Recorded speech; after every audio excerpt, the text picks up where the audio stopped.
चलो, नेक्स्ट जो टॉपिक आहे तो आहे सायकॅट्रिकचा, इटिंग डिसऑर्डर. खूप सारे MCQ आहे याच्यातून. ठीक आहे, तर सायकॅट्रिकमध्ये आपण स्लीप डिसऑर्डर पाहिले.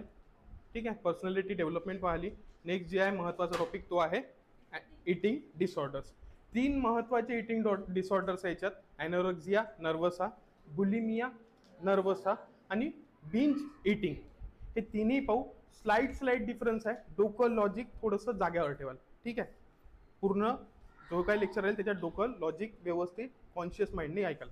क्लियर आहे. तो टॉपिक जो है वो है इटिंग डिसऑर्डर्स. इटिंग डिसऑर्डर्स म्हणजे का? इटिंग डिसऑर्डर जे आहे सिम्पली इटिंग डिसऑर्डर, इटिंग आहे, ठीक आहे, खाणं, त्याच्याशी रिलेटेड डिसऑर्डर. तर काय काय होऊ शकते इटिंग डिसऑर्डर मध्ये? एक ते एक जास्त खाणे किंवा कमी खाणे. ठीक आहे, दोनच पार्ट आहे. एक ते खूप अति खाणे, ठीक आहे, मोर दॅन बॉडी रिक्वायरमेंट जर तुम्ही खाताय तर ते जास्त खाणे, आणि खूप कमी खाणे, तर ते झाले तुमचे इटिंग डिसऑर्डर्स.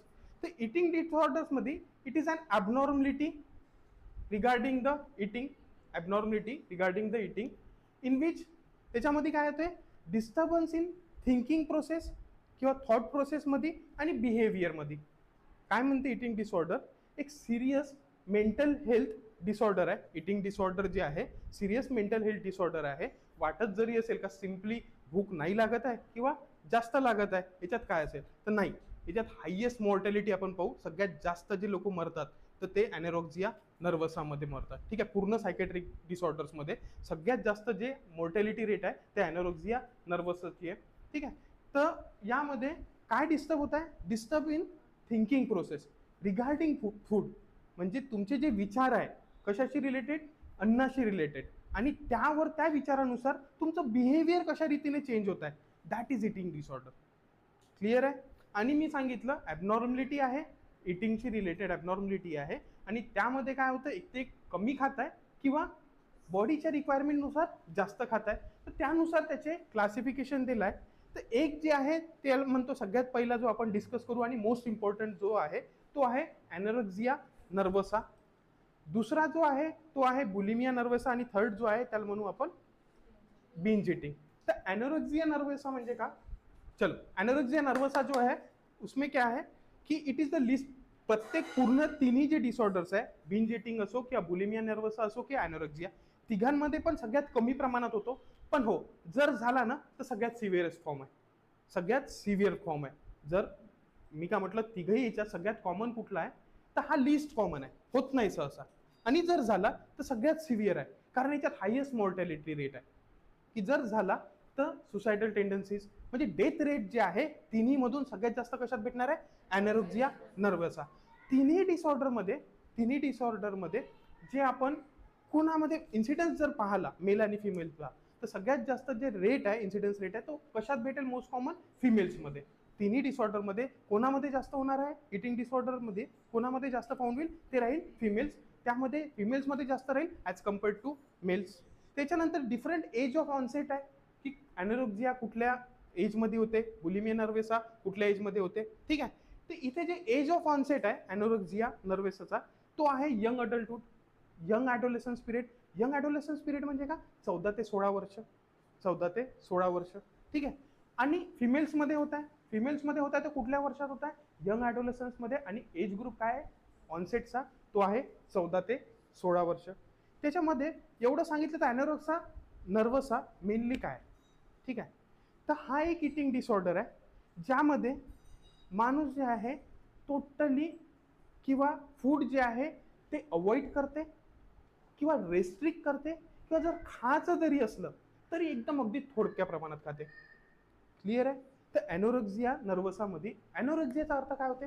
इन्सोम्नियाचा अर्थ काय होता? Loss of sleep. ॲनोरेक्सियाचा अर्थ काय होतो? Loss of appetite. तर ॲनोरेक्सिया नर्वसच्या पेशंटमध्ये लॉस ऑफ ॲपेटाईट राहते का? भूक लागते की नाही लागत त्या पेशंटला? हा कन्सेप्ट आहे. ॲनोरेक्सिया नर्वसा नाव दिलं डिसऑर्डरचं, आणि ॲनोरेक्सियाचं मिनिंग काय होते? लॉस ऑफ ॲपेटाईट, म्हणजे भूक नाही लागत आहे. तर या पेशंटमध्ये भूक लागते की नाही लागत? या पेशंटमध्ये भूक लागते, पण जबरदस्तीने हे लोक एक ते एक अन्न रेस्ट्रिक्ट करतात टोटली. ठीक आहे, किंवा अवॉइड करेल, टाळाटाळ करेल, किंवा जर खाल्लंही असेल तर एकदम ॲड्युकेट अमाऊंटमध्ये, ॲड्युकेट शब्द लक्षात ठेवा, ठीक आहे, ॲड्युकेट म्हणजे जेवढं गरजेचं आहे एकदम तेवढं मोजून मोजून, किंवा खायचे असेल तर एकदम थोडंसं, आणि त्याच्यातही खूप क्लिअरिटीने की कुठलं काकडीच खायची आहे. म्हणजे यांना भीती असते, सगळ्यात जास्त भीती कशाची, की वेटशी related, intense fear of weight gain, intense fear असते रिलेटेड टू वेट गेन, ठीक आहे. आणि त्या फिअरमुळं कंटिन्युअसली ते फिअर आहे होत कोणात आहे, ॲडोलेसन्स यंग पिरियडमध्ये, यंग ॲडोलेसन्स 14 ते 16. तर त्या छोट्याशा मुलीला वाटते काय, की तिची स्वतःची बॉडी इमेज जी आहे डिस्टर्ब होऊन जाते.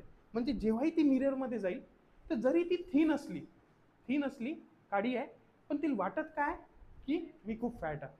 पण रियालिटी जर चेक केली तर त्यामध्ये काय राहते, ती रियालिटी जी आहे अंडरवेटच आहे किंवा थीन आहे. पण तिची जी इमेज आहे स्वतःबद्दल, ठीक आहे, कॉजेसमध्ये पाहू आपण, तर तिची स्वतःची इमेज जी आहे ते चेंज होऊन जाते स्वतःसाठी. That is disturb body image regarding to self, ठीक आहे. आणि महत्त्वाचं काय, त्यांना खूप जास्त भीती आहे रिगार्डिंग टू वेट गेन. आणि ते प्रिव्हेंट करण्यासाठी, वेट गेन प्रिव्हेंट करण्यासाठी एक ते रेस्ट्रिक्ट करतात फूड, अवॉइड करतात म्हटलं, किंवा खाईल तरी लिमिटेड खाईल, आणि काय खायचं ते पण ठरवेल. एक अमाऊंट स्ट्रिक्ट लिमिट ठेवतील जेवणामध्ये की एवढीच कॅलरी घ्यायची आहे. नॉर्मली अॅनोरेक्सिया नर्वसामध्ये जे कॅलरी इनटेक आहे ते लोक खात, जे पेशंट आहे ते घेईल, त्या मुली घेईल, त्या जवळपास 600 to 1000 किलो कॅलरी घेईल, म्हणजे तेवढंच. आणि नॉर्मल मी सांगितलं होतं की एक फिमेलसाठी किती गरज आहे, जवळपास 2000 जर ती नॉन प्रेग्नेंट स्टेटमध्ये आहे तर, ठीक आहे. तर यामध्ये ते लिमिट करेल की जर खाते आहे तर कमीत कमी किती घेईल, 600 to मॅक्झिमम 1000 ml. तर ते पूर्ण करत आहे का रिक्वायरमेंट, नाही. आणि भीती कशाची आहे, वेट गेनची, इंटेन्स फिअर आहे, ऑब्सेस आहे. ती ऑब्सेस आहे म्हणजे वाढलंच नाही पाहिजे, काही झालं तर खूप ऑब्सेस आहे त्या रिलेटेड. आणि हे जर कंडिशन प्रोलॉंग ड्युरेशनसाठी आहे तशीच, तर त्याच्यामुळे तिला एन्झायटी होईल, पुढे भीती लागेल, वाढत आहे काय सतत विचार कोणते चालू आहे, वेट गेनशी रिलेटेड फिअर आहे तिला. तर त्याच्यामुळे ते एन्झायटी आणि हेच कंडिशन जे आहे हे पुढे जाऊन काय क्रिएट करेल, डिप्रेशन त्या वुमनमध्ये, त्या गर्लमध्ये मोस्टली. क्लिअर आहे. म्हणजे जर intense fear of weight gain आहे, ते कंडिशन ट्रीट नाही केली आहे, तिचे विचार जे आहेत, थिंकिंग प्रोसेस डिस्टर्ब झाली आहे, आणि त्याला तुम्ही ट्रीट नाही केलं तर हळूहळू तिची भीती जी आहे ते वाढतच राहील, आणि भीती वाढल्यामुळे एन्झायटी होईल, आणि नंतर काही लेटर स्टेजेसमध्ये डिप्रेशन क्रिएट होईल, आणि त्या डिप्रेशनमध्ये गेल्यानंतर ती सुसायडल टेंडन्सी सुद्धा राहू शकते. आणि त्याच्यामुळे highest mortality rate in all psychiatric disorders, पूर्ण सायकॅट्रिकच्या डिसऑर्डर्समध्ये एक मोस्ट इम्पॉर्टंट MCQ काय तुमचा, की पूर्णही जेवढे आहे, स्क्रिझोफेनिया, डिप्रेशन, मॅनिया, या सगळ्यांमध्ये मोस्ट कॉमन जर तुम्ही टाकलं की कुठल्यामध्ये सगळ्यात जास्त डेथ होतात किंवा हायेस्ट मोर्टॅलिटी रेट आहे, ते आहे ॲनोरेक्सिया नर्वसा. क्लिअर झालं. त्यामध्ये कॉजेस जे आहे, कॉज आहे की काय झालं असं त्या फिमेलमध्ये, त्या छोट्या मुलीमध्ये, गर्ल्समध्ये, ठीक आहे, की त्याच्यामुळे ती इतकी भीती आहे त्या फूडशी रिलेटेड की ती स्वतःचं वेट टोटली अंडरवेट होऊन राहिली तरी तिला कळून नाही राहिलं, ठीक आहे. तर ते जे कॉज आहे पॅथॉलॉजिकल कंडिशन म्हणून आपण जर बघू तर it is cause due to disturbance in hypothalamus. आणि हायपोथॅलॅमस कशाशी रिलेटेड आहे, एक हो तुमचं टेम्परेचर रेग्युलेट करते, तुमचं टेम्परेचर स्लीपमध्ये आपण पाहिलं हायपोथॅलॅमसचं पार्ट, ठीक आहे. तर यामध्ये रेग्युलेट करते, पण सोबतच हंगर आहे किंवा ॲपेटाईट आहे, हा सुद्धा कंट्रोल करायचं किंवा मॅनेज करायचं काम कोण करते, हायपोथॅलॅमस. तेच रेग्युलेट करते तुमचं हंगर, भूक केव्हा लागली पाहिजे.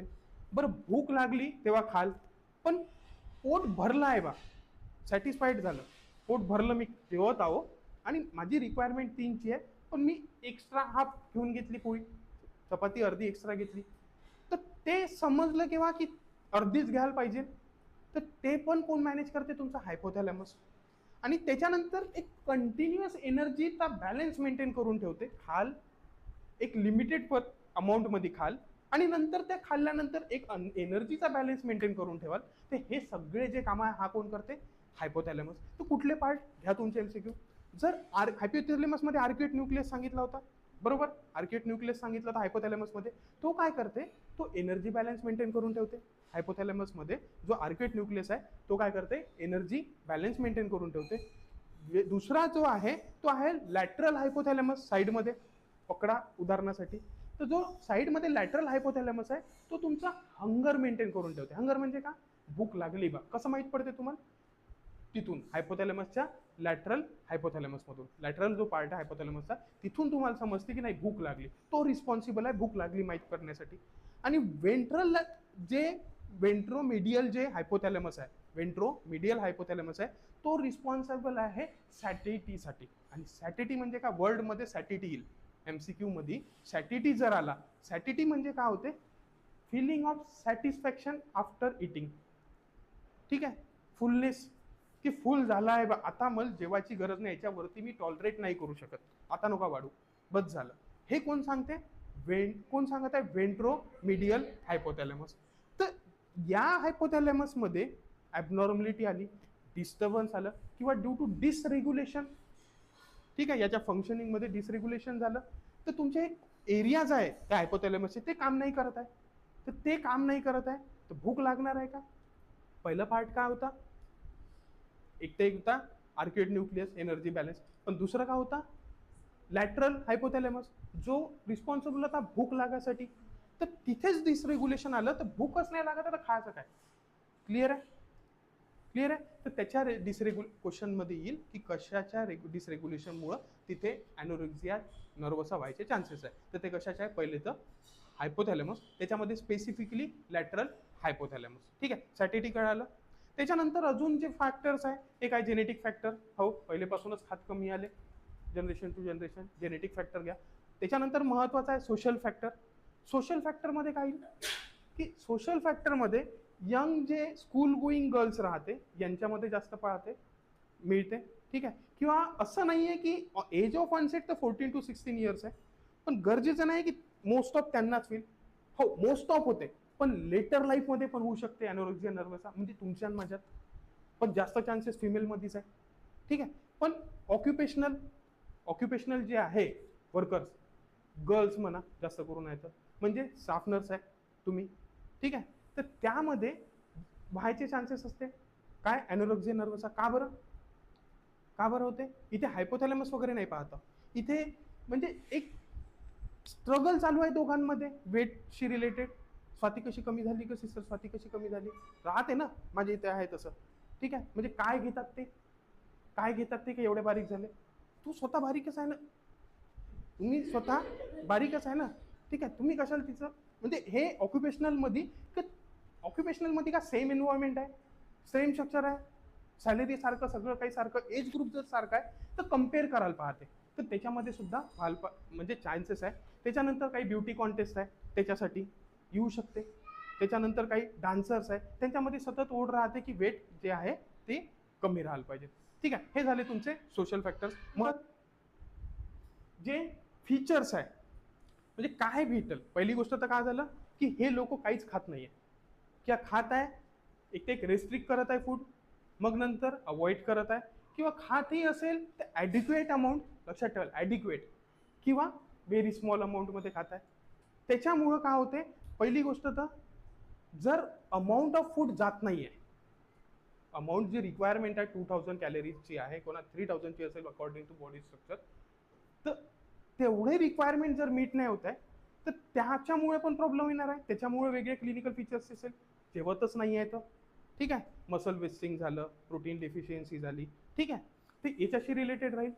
मग अजून एक महत्त्वाची गोष्ट आहे ॲनोरेक्सिया नर्वसामध्ये. आता मी काय सांगितलं होतं की हे लोक रेस्ट्रिक्ट करतात, बरोबर, किंवा अवॉइड करतात, किंवा ॲडिक्वेट अमाऊंटमध्ये खातात, 600 to 1000 कॅलरीज, किंवा व्हेरी स्मॉल अमाऊंटमध्ये. तर चुकून जर त्या व्यक्तीने खाल्लं, तो व्यक्ती कुठल्या कॅटेगरीमध्ये आहे की छोट्या अमाऊंटमध्ये खातो, ती अमाऊंट जी आहे व्हेरी स्मॉल अमाऊंट किंवा ॲडिक्वेट अमाऊंटमध्ये खातो, पण खाल्ल्यानंतर ते गिल्ट फील करतात.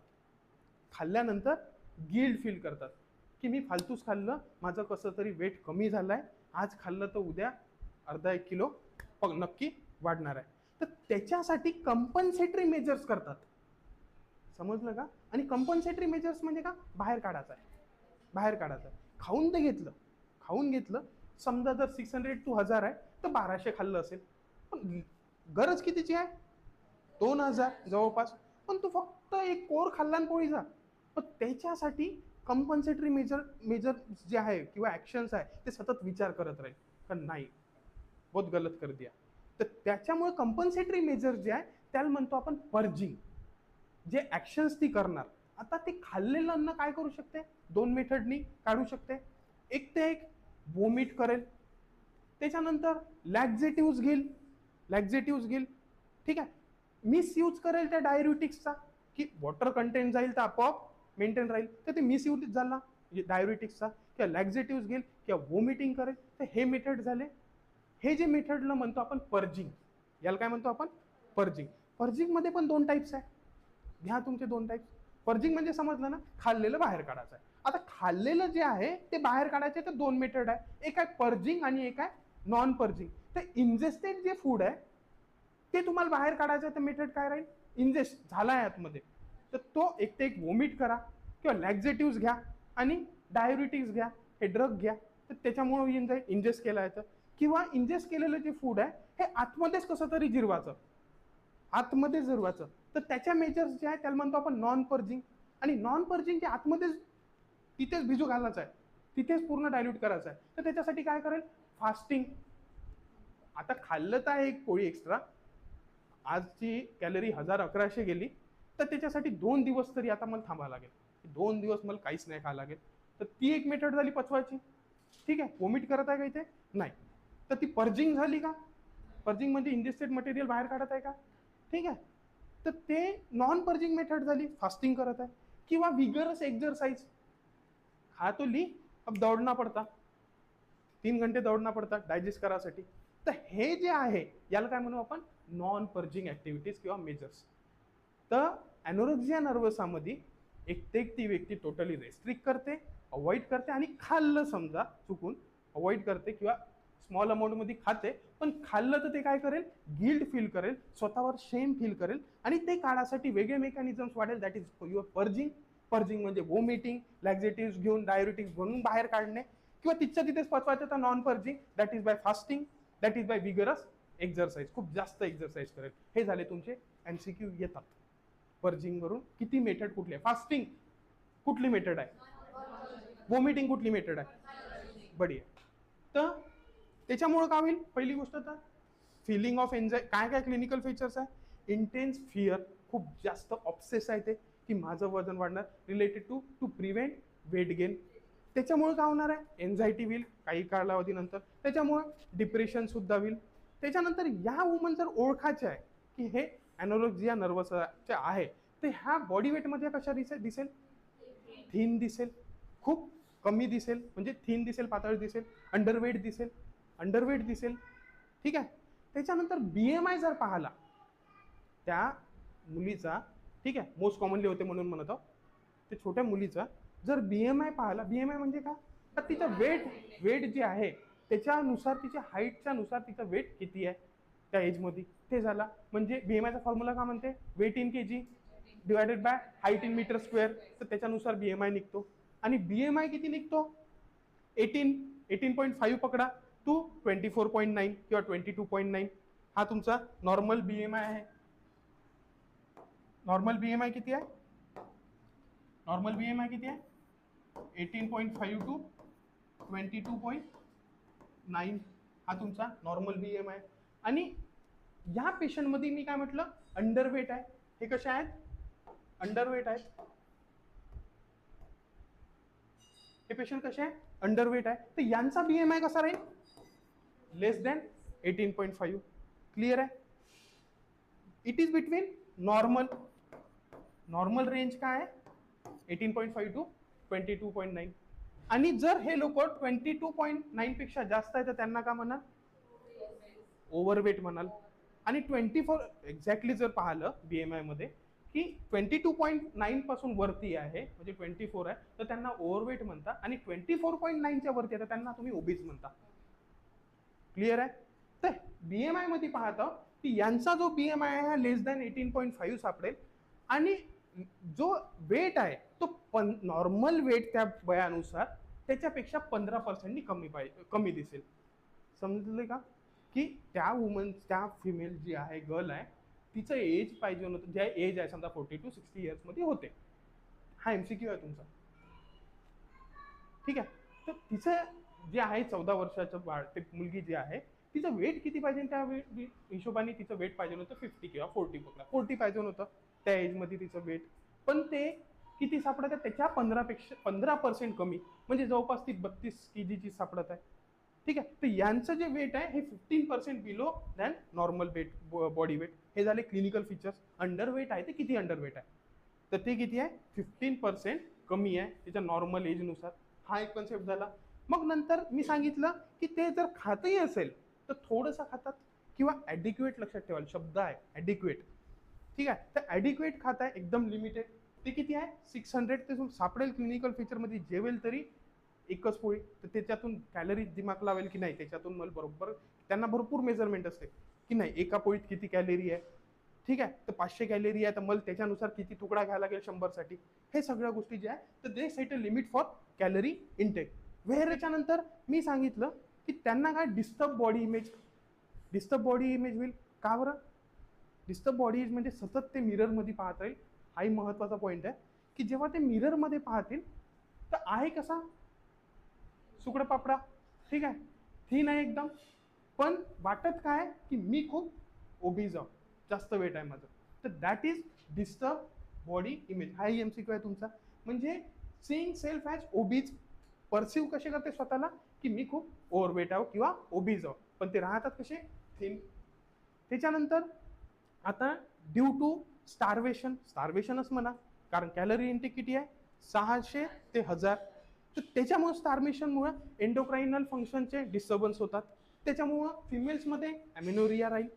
ठीक आहे, due to endocrinal disturbance. Hormone secrete नाही होता ना, स्टार्वेशन आहे, तुम्ही जे नीड आहे बॉडीची रिक्वायरमेंट ते तुम्ही पूर्ण नाही करत आहोत, तर त्याच्यामुळं फिमेल्समध्ये ॲमिनोरिया राहील. ॲमिनोरिया काय ॲब्सेन्स ऑफ मेन्स्ट्रुएशन, आणि मेल्समध्ये इन्फर्टिलिटी कॉज करू शकते. त्याच्यानंतर फिजिकल जे सायन्स आहे, आता स्टार्वेशन आहे, स्टार्वेशन आहे म्हणजे खातच नाही आहे. एक ते टोटली रिस्ट्रिक्ट केलं तर जगू शकणार आहे काही गोष्ट सांगा. ती वुमनला 2 महिने झाले ॲनोरेक्सिया नर्वस आहे, तर ते टोटली जर रिस्ट्रिक्ट केलं फूड तर ते 2 महिने जगणार होती का? नाही. ॲनोरेक्सिया नर्वसामध्ये हो एक ते रिस्ट्रिक्ट करतात पण टोटली नाही करत. तर ते मेन काय राहते त्यांच्यामध्ये कॅलरी इंटेक जे आहे ते एकदम कमी करतात जगण्यापुरती. समजले? ठीक आहे, तर ते खाईलच ना 2 महिन्यापासून ॲनोरेक्सिया आहे तर ते गेली का? नाही, ते जिवंतच आहे ना. म्हणजे तिने अमाऊंट किती खाल्लं मग कॅलरी मध्ये मोजलं तर 600 ते 1000. ठीक आहे, पण जेव्हा जेव्हा खाल्लं तर तिने काय केलं कंपन्सेटरी मेकॅनिझम किंवा मेजर्स वापरले. कुठले? पर्जिंग आणि नॉन पर्जिंग. कशासाठी? की ती फील होती, भीती होती की मी खाल्लं तर माझं वजन पुन्हा वाढेल. क्लिअर आहे? तो उसके बाद में due to starvation, starvation starvation काय खातच नाही आहे, त्याच्यामुळे काय होईल खात नाही आहे तर एक व्यक्ती खूपच कमी खात आहे, वजन वेट लॉस, वेट लॉस जो आहे तो होणार आहे पूर्ण. त्याच्यानंतर मसल विकनेस राहील, मसल विकनेस राहील. त्याच्यानंतर मसल वेस्टिंग, विकनेस म्हणण्यापेक्षा वेस्टिंग, हा विकनेस पण राहते त्या याच्यामध्ये कंडिशनमध्ये. पण मसल वेस्टिंग प्रोटीन नाही आहे. तुम्ही अमाऊंट ऑफ प्रोटीन जर नाही घेताय तर protein is responsible for muscle building. Protein नाही घेता तर मसल वेस्टिंग होईल. सोबतच मसल वेस्टिंग नंतर लॅनिगो हेअर, थिन हेअर, एकदम पातळ पातळ लहान बच्चूचे कसे केस राहते तसे तसे ड्यू टू स्टार्वेशन. ठीक आहे, म्हणजे न्यूट्रिशनल जे बॅलन्स मेंटेन करून ठेवायला पाहिजे, इंटेक जे न्यूट्रिएंट्सचा पाहिजे तो तुम्हाला भेटत नाही आहे. त्याच्यामुळं केससुद्धा थिन आणि ब्रिटल होतात. किंवा लॅनिगो हेअर, थिन एकदम पातळ पातळ, जे लहान बच्चूचे पातळ पातळ केस राहतात ना त्याला म्हणतो आपण लॅनिगो हेअर. त्याच्यानंतर प्रोटीन नाही घेत आहे म्हटलं, प्रोटीन नाही घेत आहे तर त्याच्यामुळे मसल वेस्टिंग झाली. आणि त्या बेबीमध्ये, त्या बेबीचं नाही गर्लमध्ये प्रोटीन नाही आहे तर हायपोअल्ब्युमिनिया. अल्ब्युमिन एक प्रोटीन आहे महत्त्वाचा घटक, प्रोटीनचा एक घटक आहे ना अल्ब्युमिन. अल्ब्युमिन का करते? तो प्रेशर, ऑस्मोटिक प्रेशर मेंटेन करून ठेवते, पाण्याला ओढून ठेवते स्वतःकडे.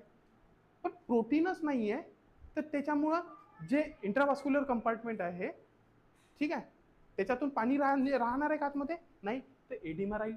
पेरिफेरल एडिमा दिसून पडेल या कंडिशनमध्ये, कारण प्रोटीन आहे. तर 2 पर्पज समजले, मसल वेस्टिंग राहील आणि इम्पॉर्टंट प्रोटीन कोणता आहे? अल्ब्युमिन. तो नाही आहे तर हायपोअल्ब्युमिनिया. तो काय करते? पाण्याला जवळ धरून ठेवते. पण आता तोच नाही आहे तर पाणी सुटेल बाहेर, त्याच्यामुळे पेरिफेरल एडिमा. किंवा distension, abdominal distension, one of the sign of anorexia nervosa, abdominal distension राहील. त्याच्यानंतर ॲमिनोरिया राहील महत्त्वाचे साईन. त्याच्यानंतर डिहायड्रेशन, खाना भी नहीं खा रहे और पानी भी नहीं पी रहे, इंटेक ही नहीं है बहुत कम प्रमाण में, तो उसको जैसे क्या होगा, dehydration is also a common sign of anorexia nervosa. उसके बाद ऑस्टिओपोरोसिस, बोन्स गेज एकदम हे होते, ऑस्टिओपोरोसिस होते. ठीक आहे. त्याच्यानंतर ब्रॅडिकार्डिया, हायपोटेन्शन, ब्लड प्रेशर कमी राहील. ब्लड प्रेशर, व्हॉल्यूम नाही ना, इंटेक जे आहे ते व्हॉल्यूम नाही आहे ना पाण्याचा, त्याच्यामुळे काय होईल, व्हॉल्यूम नाही आहे तर ब्रॅडिकार्डिया आणि hypotension. This are also the complications और फीचर्स नाही म्हणत, ते हे सिम्पटम्स आपण पाहतो किंवा कॉम्प्लिकेशन सुद्धा म्हणा हायपोटेन्शन जे होत आहे. ठीक आहे, समजलं. महत्वाचे काय याच्यात सांगतो, इंटेन्स फिअर किंवा ऑब्सेस आहे वेट गेनशी रिलेटेड. डिस्टॉर्टेड किंवा disturb body image, disturbance in body image म्हणजे स्वतःला परसिव्ह करतात का आरशात पाहिल्यावर, हा एक महत्त्वाचा आहे. फिमेल्समध्ये ॲमेन्युरिया, डिहायड्रेशन, त्याच्यानंतर अजून जे आहे 15% low body weight than usual जे राहायला पाहिजे, हा एक कन्सेप्ट आहे. BMI जो आहे हा किती राहते, 18.5%, त्यापेक्षा 18.5च्या कमी, हा तुमचा एक कन्सेप्ट झाला. त्याच्यानंतर महत्त्वाचं जे आहे, जे सिम्पटम्स दिसत आहे दुसरे अजून काही सिम्पटम्स आहे, हे तर झाले तुमचे स्टार्वेशनशी रिलेटेड म्हणजे खात नाही आहे. ठीक आहे, त्याच्याशी रिलेटेड. पण आता मी म्हटलं जगून राहिली ना, 2 महिने झाले एनोरेक्सिया नर्वसा झाला, तर जगून राहिली म्हणजे खाऊन राहिलं थोडंफार, पण ते खाल्ल्यावर काय करत आहे, पर्जिंग मेकॅनिझम वापरत आहे. आणि मोस्टली ड्यू टू पर्जिंग, म्हणजे पर्जिंग करत आहे त्याच्यामुळे वेगळे सिम्पटम्स येईल. पर्जिंग म्हणजे का, वॉमिटिंग, आणि दुसरं काय सांगितलं, लॅक्झेटिव्ह, डायुरिटिक्स. आता डायुरिटिक्स वापरत आहे तर काय जाणार आहे बाहेर, वॉटर कंटेंट. ठीक आहे, वॉटर कंटेंट जास्त लॉस होत आहे. आणि अजून काय, तो वॉमिटिंग मधूनही का जात आहे, वॉटर. तर पर्जिंग मध्ये काय दिसणार आहे सगळ्यात जास्त, डिहायड्रेशन.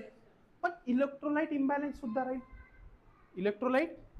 सुद्धा राहील. आणि महत्वाचं म्हणजे इलेक्ट्रोलाइट इम्बॅलन्स मध्ये जे मोस्ट कॉमन इलेक्ट्रोलाइट इम्बॅलन्स आहे, सोडियमची लेवल कमी राहील, पोटॅशियमची लेवल कमी राहील, फॉस्फेट बिन क्लोराईड पण डिस्टर्ब राहील. ठीक आहे, हे जे इलेक्ट्रोलाइट्स हे कमी होणार आहे, डिप्लीट होऊन जाईल. ठीक आहे, डिक्रीज होऊन जाईल. पण सगळ्यात महत्त्वाचा इलेक्ट्रोलाइट जो आहे तो कमी होणार आहे. आणि त्याच्यामुळे अजून काही मेजर कॉम्प्लिकेशन्स अराईज होतात, ते होतात पोटॅशियम ड्यू टू हायपोकॅलेमिया. हो, सोडियममुळेही थोडंसं डिसओरिएंटेड वगैरे होते, पण महत्त्वाचा जो हे आहे इलेक्ट्रोलाइट आहे तो कुठला आहे, यामध्ये कमी सगळेच होत आहे, पण जास्त इम्पॅक्ट कोण करत आहे, पोटॅशियम.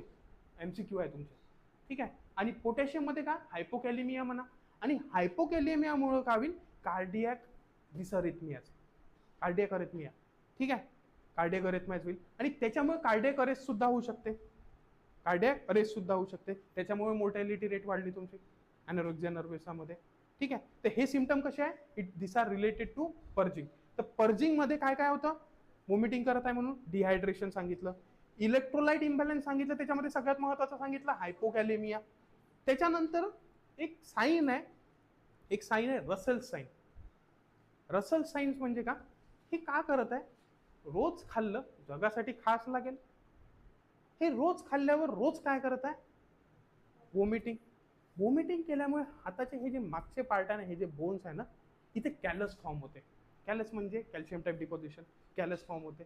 तर तुम्ही जे ऑब्झर्व कराल, हो, अंडरवेट आहे एक सिम्पटम आहे तिचं, अंडरवेट आहे. BMI जो आहे तो 18.5 पेक्षा कमी आहे किंवा 15% तिच्या नॉर्मल बॉडी वेटपेक्षा कमी आहे, हे ऑब्झर्व केलं.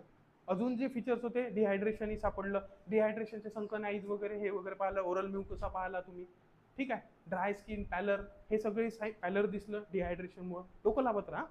ठीक आहे, पॅलर दिसलं, ड्राय स्किन दिसली, ओरल म्युकस मेम्ब्रेन जो आहे तो सुद्धा ड्राय दिसला ड्यू टू डिहायड्रेशन, हे सगळं सिम्पटम पाहिले. पण मग नंतर बाहेर जेव्हा पाहिलं तुम्ही, फिजिकल एक्झामिनेशन केली, तर बोटांच्या मागे कॅलस फॉर्म दिसलं. ते कशामुळे दिसलं, कारण ते सतत जे आहे दाताला घासत आहे ना वरतून.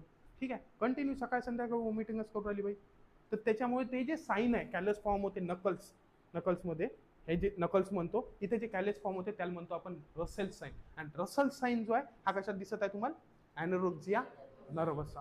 क्लियर है, बढ़िया जा रहा अंदर. चल, नेक्स्ट जे आहे पर्जिंग सिम्पटम्स जे आहे, पर्जिंग मध्ये अजून महत्वाचे कन्सेप्ट की पुअर ओरल हायजीन राहते, कंटिन्युअसली वॉमिटिंग करत आहे, तो ओरल हायजीन कशी राहील, गॅस्ट्रिक कंटेंट्स कुठे येत आहे, एक डोकं लावा, गॅस्ट्रिक कंटेंट्स कुठे येत आहे, खाल्ल्यानंतर बाहेर. त्या गॅस्ट्रिक कंटेंटमध्ये काय काय, हो, न्यूट्रिएंट्स आहे, पण महत्वाचं म्हणजे इलेक्ट्रोलाइट सुद्धा आहे आणि ऍसिड आहे, गॅस्ट्रिक ऍसिड आहे. गॅस्ट्रिक ऍसिड आहे ना, ऍसिड आहे ना तुमचं, ते कशात येऊन राहिलं, ओरल कॅव्हिटीमध्ये. त्या ओरल कॅव्हिटीमध्ये आल्यानंतर तिथे जे आहे एक ते एक डेंटल कॅरीज होणार, डेंटल कॅरीज, बरोबर ना. ऍसिड येऊन राहिलं तोंडात कंटिन्यू, तुम्ही वॉमिटिंग करत आहे, हे तर झाले तुमच्या फिजिकल स्ट्रक्चरमध्ये डिफॉर्मिटी आली. पण ओरल कॅव्हिटीमध्ये काय होईल, इरोजन व्हील एनॅमलचं इरोजन व्हील, घर्षण व्हील, त्याच्यानंतर डेंटल कॅरीज व्हील, त्याच्यानंतर कंटिन्युअसली जे ऍसिड आहे ते बाहेर येऊन राहिलं तर गॅस्ट्रो युसोफेजियल रिफ्लक्स डिसीज, बरोबर. पण त्याच्यामुळं GIRT मुळे युसोफेजियल टियर सुद्धा होऊ शकते, युसोफेगस मधूनच येत आहे कंटेंट, तर त्याच्यामुळे नेहमी नेहमी कंटिन्यू वॉमिटिंग करणार आहे, त्याच्यामुळं युसोफेगसला मार बसत आहे, दॅट इज युसोफेजियल टियर. हा सुद्धा एक सिम्पटम आहे तुमचा ड्यू टू अॅनोरेक्सिया नर्व्हिस आहे, पण सेकंडरी टू पर्जिंग. क्लिअर आहे. हे सिम्पटम कसे झाले, दिस आर रिलेटेड टू पर्जिंग. जेव्हा आपण बुलिमियामध्ये पाहू तर तिथे सुद्धा हे सगळ्या गोष्टी होतात, म्हणून आत्ताच क्लिअर करता पर्जिंगमध्ये काय काय दिसत आहे, म्हणजे रिपीट करायची गरज नाही राहील तेवढी.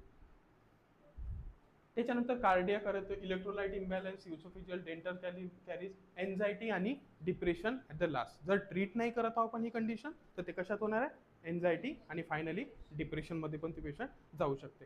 क्लिअर आहे इथपर्यंत. हे झाले पर्जिंगशी रिलेटेड. माइल्ड ॲनिमिया सुद्धा दिसते, माइल्ड ॲनिमिया, अमाऊंट नाही घेता येतं, स्टार्वेशन होतं. आता ट्रीटमेंट कशी कराल, ट्रीटमेंट कशा रीतीने कराल अॅनोरेक्सिया नर्वसा. काय होत आहे, इंटेन्स फिअर आहे, एन्झायटी, थोडंसं डिप्रेशन पण आहे, ठीक आहे. तर ड्रगमध्ये डिप्रेशन आहे, एन्झायटी, आता अँटी डिप्रेशन्स द्याल. अँटी डिप्रेशन्समध्ये SSRIs म्हणजे सिलेक्टिव्ह सेरोटोनिन रिअपटेक इनहिबिटर, हे काय अँटी डिप्रेशन्स आहे. ट्रायसायक्लिक ड्रग्स हे सुद्धा अँटी डिप्रेशन्स आहे. मोस्ट कॉमनली जे देतो ते देतो सिलेक्टिव्ह सेरोटोनिन रिअपटेक इनहिबिटर, हे देतो आपण इथे ड्रगमध्ये जर पाहिलं तर. पण त्याच्यानंतर आता हे पेशंट आले, ऑब्झर्व केलं, नकल साईन सापडला किंवा रसल साईन सापडला, नकल साईन नाही रसल साईन सापडला, अंडरवेट सापडलं. त्याच्यानंतर मी सांगत आहे एक गोष्ट, फिजिकल एक्झामिनेशन केली ना आल्यावर, तर आज ॲज पर एज 45 पाहिजे नव्हतं वजन, सापडलं 36, एक साईन झाला. बोटं दाखव बाई, दाखवले तर काय सापडलं, कॅलस, मग लिहिलं रसेल साईन. अजून पाहिलं ओरल म्युकोसा आकार, ओरल म्युकोसा मेम्ब्रेन, ठीक आहे, कसा झाला, ड्राय झाला, स्किन पॅलर झाली. मग पल्स वगैरे पाहिले तर ब्रॅडिकार्डिया झाला. BP पाहिलं तर ते कमी निघालं, 90/60 किंवा 100/60 निघालं. तर हे काय झालं, तुम्ही काय इंडिकेट करत आहे की हे जे आहे हे आहे अॅनोरेक्सिया नर्वसा. पण महत्वाचं त्या ठिकाणी ब्लड प्रेशर किती आहे, 100/60 सापडलं म्हटलं, ठीक आहे. ओरल म्युकोसा मेम्ब्रेन ड्राय सापडला म्हटलं, स्किन पॅलर आहे, तर हे इंडिकेट कशाला करत आहे, डिहायड्रेशनला. तर त्या कंडिशनमध्ये तुम्हाला त्या पेशंटला हॉस्पिटलायझेशन करावं लागेल. नॉर्मली जर पेशंट येत असेल तर OPD बेसवर घरी नाही पाठवू, कारण जर सिव्हिअर फॉर्ममध्ये असेल तर ती एन्झायटी आणि त्याच्यामुळे डिप्रेशन आणि डिप्रेशनमुळे मग तिकडे, बरोबर. तर या कंडिशनमध्ये आपण काय करतो, या पेशंटला हॉस्पिटलाइज करतो. क्लिअर आहे. Due to for treating dehydration आणि इलेक्ट्रोलाइट इम्बॅलन्स. आणि महत्वाचा जो इलेक्ट्रोलाइट आहे ज्याच्यामुळे इम्बॅलन्स होत आहे तो कुठला होता भाऊ, हा, पोटॅशियम. पोटॅशियमच्या कमतरतेमुळे हायपोकिलेमिया म्हणतो त्याला, त्याच्यामुळे काय झालं, कार्डियक अरेस्ट पर्यंत, कार्डियक अरेथमिया, आणि त्याच्यामुळे कार्डियक अरेस्ट सुद्धा जाऊ शकते. तर मरू देणार आहे का, नाही, ट्रीटमेंट द्या, ठीक आहे. त्याच्यानंतर जे महत्वाचा गोल आहे, आता तुम्ही हो ट्रीटमेंट चालू केली, डिहायड्रेशन आहे तर फ्लुइड चालू केलं, तर ॲज अ नर्स किंवा ट्रीटमेंट जो शॉर्ट टर्म जे गोल आहे, 2-2 महिने ट्रीटमेंट देणार आहे का, नाही. पण तुमचा जो गोल राहायला पाहिजे शॉर्ट टर्म गोल त्या पेशंटसाठी, हो डिहायड्रेशन लवकर क्लिअर होऊन जाईल, 2-3 दिवस फ्लुइड द्याल, इलेक्ट्रोलाइट इम्बॅलन्स पाहाल तुम्ही, ABG अनालिसिस वगैरे पाहाल, ठीक आहे. तर त्याच्यात तुम्हाला अजून सापडून जाईल काय काय आहे. तर त्याच्यानंतर आता तुमचा जो प्लॅन ऑफ केअर आहे तो कशावर फोकस राहायला पाहिजे, वेट गेनवर, की वेट गेन कशा रीतीने करते ती व्यक्ती. तर वेट गेन कशा रीतीने होईल, हो एक डायटरी चार्ट द्यावं लागेल पॅटर्न. पण ती जी गर्ल आहे मोस्ट कॉमनली जे होते म्हणतो, तर ती ऑलरेडी रेस्ट्रिक्ट करते फूड, ते इझिली घेणार आहे का, नाही. तर म्हणून त्या वुमनमध्ये सडनली तुम्ही 2000 तिची रिक्वायरमेंट आहे तर 2000 पहिल्याच दिवशी 3 पोळ्याचं डाएट देऊ शकता का, ती खाणार आहे का. तर त्याच्यामुळे बिगिन जेव्हा करतो आपण अन्न द्यायचं, तर तिची रिक्वायरमेंट किती आहे, मॅक्झिमम कुठपर्यंत जाते ती, 1000 पर्यंत. क्लिअर आहे, 1000 कॅलरीज पर्यंत जात आहे ती. तर तुम्ही त्या वुमनमध्ये 1500 पर्यंत कॅलरीज देणं चालू करून द्या. म्हणजे ती 2 पोळ्या खाते, रोजची एकच पोळी खाते, अर्धी कोर वाढून द्या. समजा तर कॅलरीज उदाहरणासाठी म्हटलं, समजे. तर डायरेक्टली सडन नका देऊ, तर स्लोली डिवायडेड मीलमध्ये द्या. फ्रिक्वेंट डिवायडेड मीलमध्ये द्या. सकाळी एवढं, 2 घंट्यांनी एवढं, हे झाले डिवायडेड मील. तर इझिली खाऊ शकेल. त्याच्यामुळे जर सडन दिलं तर काही कॉम्प्लिकेशन सुद्धा होतात. ती व्यक्ती 2 महिन्यापासून फक्त अर्ध्या भाकरीवर जगत आहे, ठीक आहे. आणि तुम्ही नंतर आल्यावर सब चालू करून दिलं पूर्ण फुल डाएटमध्ये, तर सडन बॉडीवर इम्पॅक्ट पडणार आहे. त्याच्यामुळे काही वेगळे कॉम्प्लिकेशन सुद्धा होतात, ठीक आहे. म्हणून सुद्धा स्लोली इंट्रोड्यूस करतो. आणि इंट्रोड्यूस किती करतो? 1500 पासून. आणि मग नंतर हायेस्ट लेवलवर हळूहळू कुठपर्यंत जातो? 3000 कॅलरीज पर्यंत. कुठपर्यंत जातो? 3000. मी सांगितलं तर नॉर्मल फिमेलसाठी 2000 आहे, पण ॲज पर बुक्स जे रेफर्ड सोर्सेस आहे त्याच्यामध्ये 3000 पर्यंत जा म्हणते. क्लिअर आहे का? उसके बाद न्यूट्रिशनल जो गोल जो आहे, मी गोल सांगितला, हा तर चालू करा तुम्ही डाएट. पण त्याच्यानुसार लक्ष द्या इकडे. आता चालू किती करत आहे? 1500. मॅक्झिमम कुठे जाल? 3000 पर्यंत. पण तुम्ही 1500 देत आहे. आणि त्या व्यक्तीमध्ये आता तुमचा गोल कसा मीट झाला? हो, डिहायड्रेशन क्लिअर झालं, इलेक्ट्रोलाइट इम्बॅलन्सही जागेवर येऊन राहिलं. पण त्या जे गर्ल असेल, ती जी पेशंट असेल, तर त्या पेशंटमध्ये वेट गेन जे आहे प्रत्येक हप्त्याला 0.5 ते 1 kg एवढं वेट गेन व्हायला पाहिजे. तर दॅट इज जे आहे क्लिअर हे आहे की ट्रीटमेंट व्यवस्थित होत आहे. मेन जे गोल आहे ते फुलफिल केव्हा होईल? जर त्या पेशंटमध्ये अर्धा kg किंवा 1 kg प्रत्येक हप्त्याला जर वेट गेन होत असेल, तर म्हणा तुम्ही की काय म्हणाल की गोल सक्सेस आहे, गोल अचीव झाला. पण आता लक्ष द्याल, पण काय म्हटलं? पण तुम्ही कॅलरीज देताय, हळूहळू वाढवत आहे, कॅलरीज चालू केल्या, ती घात पण आहे. पण वेट जेव्हा केलं, वेट मॉनिटरिंग सगळ्यात महत्त्वाचा फॅक्टर आहे नर्सिंग इंटरव्हेन्शनमध्ये, ॲनोरेक्सिया नर्वसामध्ये चालू केली ट्रीटमेंट. तर कारण वेट मॅनेजमेंटनीच समजेल की 0.5 वाढत आहे की 1 kg वाढत आहे म्हणून. पण मनाचं हे होतं की तुम्ही कॅलरी देणं चालू केलं, बरोबर ना? कॅलरी देणं चालू केलं आणि हप्त्याभराने मोजलं तर कवडीचा फरक नाही पडला, काहीच फरक नाही पडला वेटचा. तर काय इंडिकेट कराल? हा, कोण काय म्हटलं? Vomiting, purging. म्हणजे ती लपून काय करत आहे? खात आहे, पण नंतर काय करत आहे? पर्जिंग. तर त्या केसमध्ये तुम्ही ॲज महत्त्वाचा MCQ घेऊन घ्या तुमचा. त्या केसमध्ये पर्जिंगच्या तुम्ही त्या पेशंटला एकदा जेवण झालं, मील दिलं, तर कमीत कमी 1 ते 2 तास वॉच कराल. काय कराल? 1 ते 2 तास वॉच कराल. किंवा जर वॉशरूमची गरज नाही आहे, रेफर्ड सोर्सेसमध्ये आहे लिहून, वॉशरूमची गरज नाही आहे त्या पेशंटला, तर इनॲसेसिबल करून घ्या, म्हणजे बंद करून ठेवा. कारण वॉमिटिंगला कुठे जाणार आहे ती? किती तास? जवळपास 1 ते 2 तास. तर मॉनिटरिंग किती वेळपर्यंत पाहिजे? 1 ते 2 तास. MCQ मध्ये येईल की या पेशंटमध्ये सगळ्यात जास्त प्रायोरिटी काय? हो, 0.5 kg टू 1 kg प्रत्येक हप्त्याला वाढवणं हे तुमची प्रायोरिटी आहे. पण जर फुलफिल नाही होतं तर मग काय लक्ष द्याल? पर्जिंग मेजर्सवर काय काय करत आहे. तर त्या कंडिशनमध्ये तुम्ही काय कराल? तुम्ही त्या पेशंटला 1 ते 2 तास ऑब्झर्व कराल. क्लिअर झाला हा मुद्दा? त्याच्यानंतर मेडिकेशन्स पण सांगितले. सायकोथेरपी जी आहे इथे युजफुल आहे. ती जी सायकोथेरपी आहे या कंडिशनमध्ये बिहेवियरल सायकोथेरपी आणि इंडिव्हिज्युअल सायकोथेरपी देतो. महत्त्वाचा ड्रग जो आहे तो कुठला आहे? SSRIs, अँटी डिप्रेसंट आहे. त्याच्यानंतर शॉर्ट टर्म गोल सांगितलं काय राहायला पाहिजे? 0.5 kg टू 1 kg, बरोबर ना? मग नंतर इंटेक आणि आउटपुट सुद्धा मॅटर करते. डिहायड्रेशन आहे, वेट मेजरमेंट सुद्धा मॅटर करते, डिहायड्रेशन आहे. या पेशंटमध्ये ॲनोरेक्सिया नर्वसचा एक महत्त्वाचा सिम्पटम सुद्धा घेऊन घ्या की ते कंटिन्युअसली वेईंग करत राहील, वजन पाहत राहील, बरोबर ना? त्यांचं रिलेटेड ऑब्सेशन कशाशी आहे? वेट गेनशी. तर ते कंटिन्युअसली वेईंग करत राहील स्वतःला की वजन आज किती आहे, संध्याकाळी पाहिजे पुन्हा की किती आहे म्हणून. क्लिअर आहे? हा सुद्धा एक महत्त्वाचा सिम्पटम झाला. त्याच्यानंतर इंटेक आणि आउटपुट पाहाल, बॉडी वेट जे आहे कंटिन्युअसली पाहाल, त्या आपण मॉनिटर करू, कारण 1 हप्त्यानंतर पाहायचा 1 किलो वाढलं की नाही. इलेक्ट्रोलाइट इम्बॅलन्स जे आहे ते ट्रीट करू, ठीक आहे. त्याच्यानंतर जर समजा पर्जिंग सांगितलं 1 ते 2 पहा, तरी हे व्यक्ती ॲग्री नाही आहे, ॲग्रीच नाही आहे, तर लास्ट ऑप्शन काय उरते आपला? जो नॅझोगॅस्ट्रिक फिडिंग ट्यूब टाकून द्या, नॅझोगॅस्ट्रिक ट्यूब, आणि फिडिंग चालू ठेवा ॲज पर रिक्वायरमेंट. काही गरज आहे का? ठीक आहे, फक्त काढलं नाही पाहिजे. तर हे तुमचं लास्ट ऑप्शन झालं. आणि सुसायडल टेंडन्सी, डिप्रेशन आहे, एन्झायटी आहे, तर त्या पेशंटमध्ये सुसायडल टेंडेन्सीज असतात, तर त्याच्यामुळे मॉनिटर करा, असेस करा कंटिन्युअसली काही आहे का. तिला ओपन एंडेड क्वेश्चन विचारा, MCQ घ्या तुमचा. जर काही सांगत नाही आहे, तुम्ही सेट केलं, एक मील सेट केला, मील सेट करावं लागेल, एक प्रॉपर स्ट्रिक्ट मील सेट करावं लागेल या पेशंटसाठी, बरोबर ना. स्ट्रिक्ट मील सेट हा सुद्धा MCQ आहे. मील जे आहे एक स्ट्रिक्टली पॅटर्न बनवावं लागेल की एवढा वेळ ह्या वेळेस 12 वाजता एवढं खाणंच आहे, 4 वाजले ते हे खाणं म्हणजे खाणंच आहे. हा झाला तुमचा स्ट्रिक्ट मील पॅटर्न झाला, हा देणं आहे. ठीक आहे, तर हे सगळे जे आहे. आणि सोबत म्हटलं अँझायटी आणि डिप्रेशन आहे, तर त्याच्यामुळे सुसायडल टेंडेन्सी जर असेल तर ते सुद्धा असेसमेंटचं काम आहे. हे झालं तुमचं, काय झालं तुमचं, ॲनोरेक्सिया नर्वसा. क्लिअर आहे, क्लिअर झालं. 10 मिनिटात संपवतो.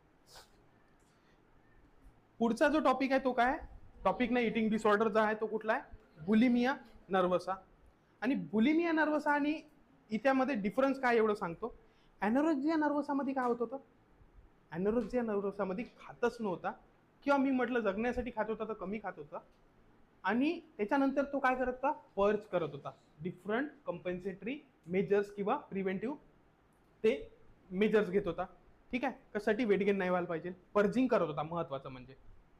पण बुलिमिया नर्वसामध्ये काय होते, यामध्ये पेशंट जो आहे तो खाते पण खूप, बिंज इटिंग म्हणतो आपण त्याला. आणि खाल्ल्यानंतर म्हणजे अमाऊंट ऑफ फूड मध्ये मॅटर करते दोघांच्या डिफरन्शिएशन मध्ये. मी सांगितलं तर म्हणजे कॉन्शियसली पाहाल की ॲनोरेक्सियामध्ये कमी प्रमाणात खात आहे किंवा ॲडिक्वेट खात आहे आणि नंतर पर्जिंग करत आहे. आणि बुलिमियामध्ये कसं खात खूप जास्त आहे आणि गिल्ट इथे पण होत आहे खाल्ल्यानंतर, इथेही होत आहे पण कमी खाल्ल्यानंतर गिल्ट होत आहे, शेम वाटत आहे. आणि इकडे जास्त खाल्ल्यानंतर वाटत आहे, गिल्ट वाटत आहे. क्लिअर आहे. आणि ते गिल्ट प्रिव्हेंट करण्यासाठी इथे पर्जिंग राहील, इकडे पण पर्जिंग राहील, इकडे पण पर्जिंग राहील. आणि बिंज इटिंग बुलिमिया नर्वसामध्ये होते. आणि बिंज इटिंग म्हणजे का, की eating excess amount of food in specific time period, म्हणजे त्या 2 तासात किंवा 1 तासात खूप भरपूर खाणं. तर हंगर जो लॅटरल हायपोथॅलॅमस होता तो मेंटेन करत आहे का, नाही. त्याच्यानंतर वेंट्रो मीडियल हायपोथॅलॅमस तो काय करत होता, सॅटायटी म्हणजे का, फिलिंग ऑफ फुलनेस.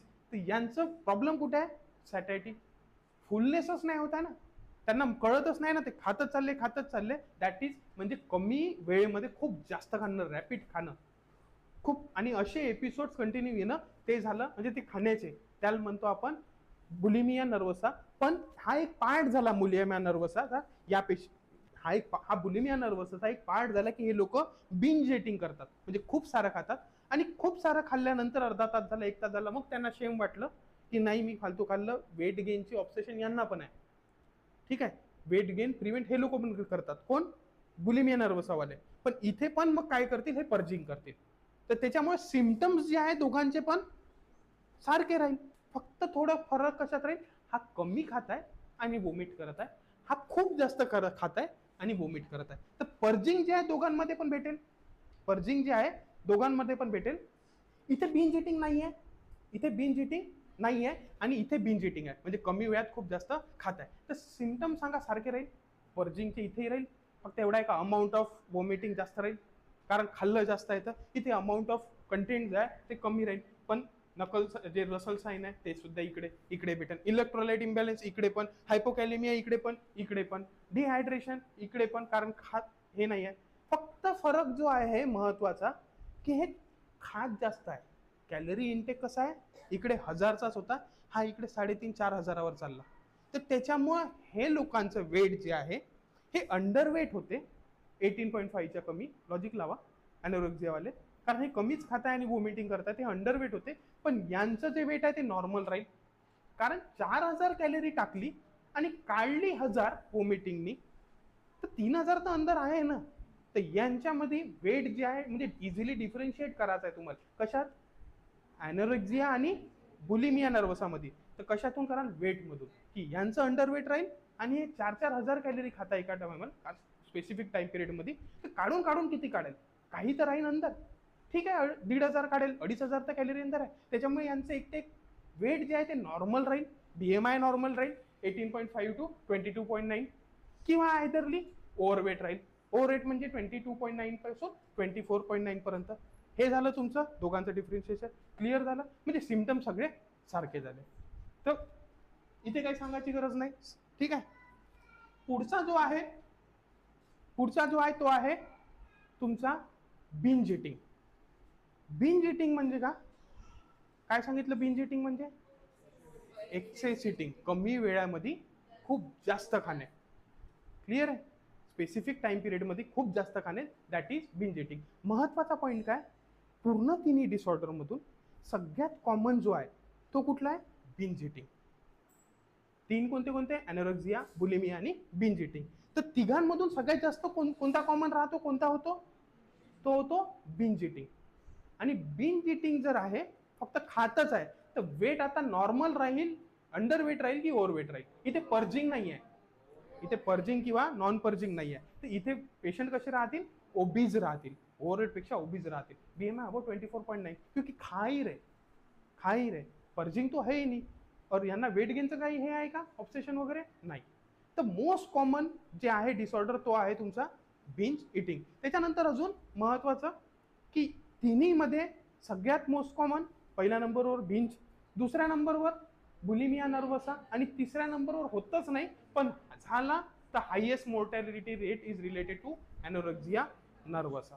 ये हो गया तुमका तिसरा बिंज इटिंग. अजून महत्वाचा एज ऑफ ऑनसेट जे होतं एनोरेक्सिया नर्वसा मध्ये, हे यंग ॲडोलेसन्स होतं, 14 ते 16 वर्षामध्ये होत होतं. पण बुलिमिया नर्वसा मध्ये जे पेशंट्स आहेत या गर्ल्स आहेत ते लेट ॲडोलेसन्स किंवा लेट अडल्टहुड मध्ये. इथे 14 ते 16 होतं, इथे पुढे 18च्या वरती. बुलिमियामध्ये काय होत आहे? खाती आहे आणि पर्जिंग सुद्धा करत आहे. That is seen in late adolescence किंवा लेट अडल्टहुड. हा झाला तुमचा कॉमन डिफरन्स. हे झालं तुमचा एनोरेक्सिया, बुलिमिया आणि बिंज इटिंग. तर आता ठीक आहे, बिंज इटिंगचं डायग्नोसिस कसं कराल? तिथे सांगितलं तर एक तर हो नॉर्मल राहील किंवा ओव्हरवेट राहील, अंडरवेट तर नाही राहील. पण क्लिनिकली जर डायग्नोज करायचं आहे बिंज इटिंग नाही सॉरी बुलिमिया नर्वसचं डायग्नोसिस कसं कराल? एक ते हो वेटवरून कराल की इकडे अंडरवेट आहे एनोरेक्सियामध्ये, आणि बुलिमियामध्ये काय होत आहे?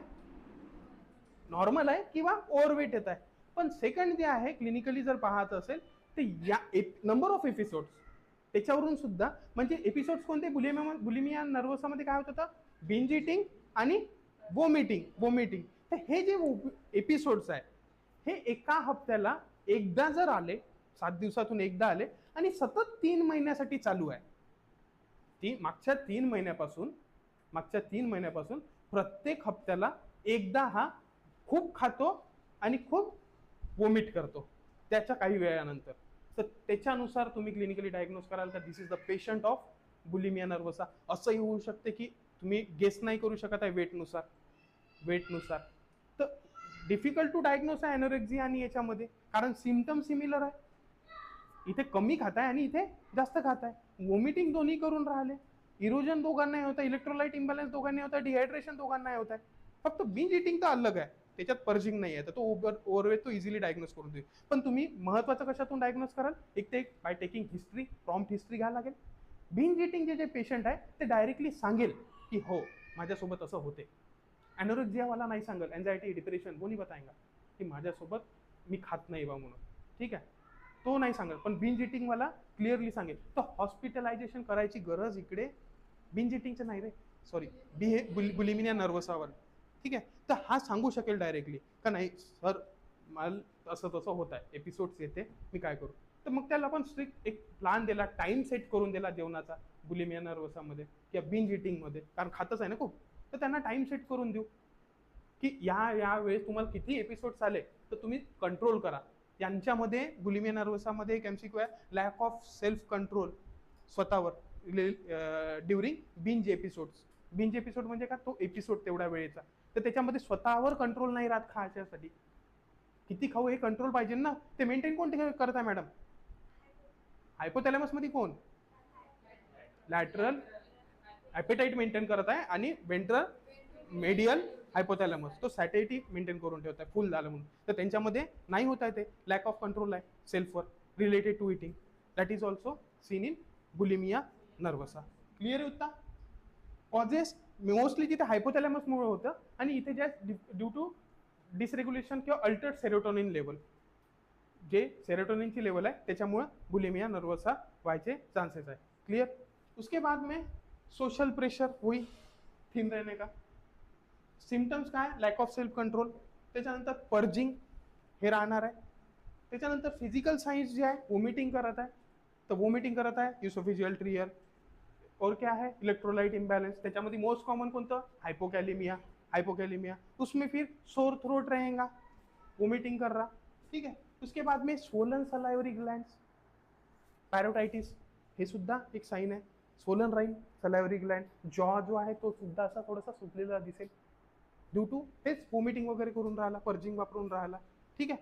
तो उसके बाद में नकल साइन, रसल नकल हे नकल साइन नाही, Russell sign, and that is knuckle scarring किंवा कॅलस डिपॉझिशन हे दिसणार आहे दोघांमध्ये पण. त्याच्यानंतर severe electrolyte balance, hypokalaemia, dehydration, oesophageal tear is seen in both. Diagnosis मी सांगितलं, का सांगितलं डायग्नोसिस बुलिमिया नर्वसचा, हो वेट वरून डिफरन्शिएट करा. अंडरवेट, नॉर्मल, ओव्हरवेट, बिंज मध्ये ओबीज, ओबीज. त्याच्यानंतर हो 3 महिने प्रत्येक हफ्त्यात एकदा, that can be diagnose as bulimia nervosa. उसके बाद सेट ड्रग्स जे आहे प्रेफर्ड, इथे ट्रायसायक्लिक पण देतो, अँटी डिप्रेशन, एसएसआरआईज पण देतो. प्रेफर्ड कोणता आहे, एसएसआरआईज आहे. उसके बाद में नर्सिंग जो मील आहे, नर्सिंग इंटरव्हेन्शन आहे, यांना मील टाइम सेट करून द्या व्यवस्थित. मील टाइमची लिमिट्स लाव. ठीक आहे ना, कारण खूप खातात ना एपिसोड्समध्ये, त्यांना फ्रिक्वेंट खाल्ला, फ्रिक्वेंट म्हणण्यापेक्षा एक प्रॉपर चार्ट द्या की याच वेळेस खायचं आहे, बरोबर ना. उसके बाद हे एमसीक्यू आहे तुमचा, meal time, strict meal time limits लावायच्या त्यांना की एवढंच खायचं आहे स्पेसिफिक या वेळेमध्ये. हे झालं कशात, बुलिमिया नर्वसामध्ये. एज्युकेटेड जे तुम्ही ड्रग घेताय, ती पेशंट घेताय, काय घेताय, लॅक्झेटिव्ह घेताय, लॅक्झेटिव्ह घेताय ना, त्याचे मिसयूज सांगा त्या पेशंटला की नाही, डायोरिटिक्सचे मिसयूज हायपोटेन्शनमध्ये जाल असंही होऊ शकते. ठीक आहे. तर त्याचे ओरिएंटेशन द्या, एज्युकेट करा, त्याच्या रिस्कशी रिलेटेड, त्या ड्रग्सशी रिलेटेड, इमोशनल सपोर्ट देत राहा. पण याच्यामध्ये हो इमोशनल सपोर्टच्या पेक्षा जर ती पेशंट असं बोलत आहे की नाही बा असं होत आहे, डिस्टॉर्टेड डिस्टर्ब बॉडी इमेज आहे, या सगळ्या गोष्टी आहे, तर तिथे ओपन इमोशनल सपोर्टपेक्षा एक एमसीक्यू आहे तुमचा की त्यामध्ये ओपन एंडेड क्वेश्चन्स विचारा विथ सायलेन्स. हा एमसीक्यू आहे, उद्या घेऊ आपण तो, की ओपन एंडेड क्वेश्चन विचारा काय झालं, त्याच्यामुळे ती एक्सप्रेस करेल फिलिंग, ती एक्सप्रेस करेल रिलेटेड टू फूड काय होता तिच्यासोबत. तर तिथे इमोशनल सपोर्टपेक्षा तिच्यासोबत बोला जेव्हा राहाल तो ओपन एंडेड प्रश्न विचारा आणि थांबून जा आणि तिचं ऐकत राहा, ती पूर्ण भडास काढेल. That is your MCQ. Most common binge eating. Binge eating पुढचा जो आहे तो काय, बिंज इटिंग. आणि हा काय मोस्ट कॉमन डिसऑर्डर आहे तिघांमध्ये पण. लिस्ट कॉमन कोणता आहे, anorexia nervosa. Second most common bulimia nervosa. Hospitalisation कोणाची करायची गरज आहे, नाही करायची गरज कोणाची आहे. तर सिम्टम्स आणि complication it will be same as per anorexia nervosa. तिकडे पण सेम, इकडे पण. लार्ज फूड इनटेक त्यांच्यामध्ये दिसेल, ते सांगेल खूप जास्त खातो. आणि नंतर rapid eating, lack of self control. Complication जे आहे तिकडे काय होत होतं, हो पर्जिंगशी रिलेटेड पण कॉम्प्लिकेशन राहील. पण बिंज इटिंग मध्ये जे आहे कॉम्प्लिकेशन कशाची रिलेटेड राहील, बिंज इटिंग मध्ये काय होत आहे, खूप जास्त खात आहे, तर कॉम्प्लिकेशन त्याच्या बॉडीमध्ये ओबेसिटीमुळे होणार आहे, ओबेसिटीमुळं. आणि इथे पण ओव्हरवेट आहे, तर कॉम्प्लिकेशन जे आहे ते ओव्हरवेट प्रॉब्लेममुळे होऊ शकते. आणि पर्जिंगचे सेम राहतील, बाकी सगळे सिम्टम सेम राहतील. डिफरन्शिएशन सांगितलं मी कसं करायचं, 2 मेथड, 3 महिने आणि दुसरा वेट. वेट चेक कराल ना, अंडरवेट इकडे, नॉर्मल किंवा ओव्हरवेट, बिंजमध्ये obese. Treatment cognitive behavioural therapy. Cognitive behavioural thinking थेरपीमध्ये काय करतो, त्या व्यक्तीचा जे थिंकिंग आहे ते चेंज करायचा, ते इंटेलेक्च्युअल कॅपॅसिटी जे आहे ते आपण, म्हणजे थिंकिंग, तिचे विचार जे आहे, कारण डिसऑर्डर काय आहे, तिच्या विचाराचा फूडशी रिलेटेड किंवा त्या विचारामुळे तिचे बिहेवियर कसे चेंजेस झाले. तर इथे कॉग्नेटिव्हमध्ये काय करू आपण, की ते जे थिंकिंग आहे ते चेंज करायचा प्रयत्न करू. That is through cognitive behavioural therapy. Summary, binge eating most common. Second most common yet severe, जास्त करून सुसाइडल रेट की highest mortality is found in anorexia nervosa. Can be easily differentiated by weight and also anorexia nervosa it's either adequate और no food. Adequate एक सांगा तुम्हाला, एक जाता जाता एक एमसीक्यू सोडून घ्या तोंडीवाला. मी एक एमसीक्यू सांगितलं म्हणत, प्रश्न असा आहे की एक पेशंट आहे that is taking adequate amount of food which is followed by, हातबेस आन्सर द्यायचा इथे जाता जाता, एक पेशंट आहे, she is 14 years old, 14 or 16 years old म्हणा, borderline, and she is taking food, adequate amount of food, which is followed by compensatory measures like vomiting आणि ढमकइचकं, ठीक आहे, हे सगळं करत आहे. तर what will be her diagnosis? And काऊन बोलले मी नाही? बरं, ठीक आहे, ठीक आहे, काय म्हणाल? बरं, ॲनोरेक्सिया क्वेश्चन समजला. ॲडिक्वेट खात आहे आणि पर्जिंग करत आहे, तर दॅट विल बी, मी म्हणतो बुलिमिया. काय राहील? ॲनोरेक्सिया नर्वसा. आणि बुलिमियामध्ये काय दाखवेल? Over eating which is followed bye purging symptom, purging measures. झाले तुमचे 50 MCQ सॉल्व. चलो, थँक्यू.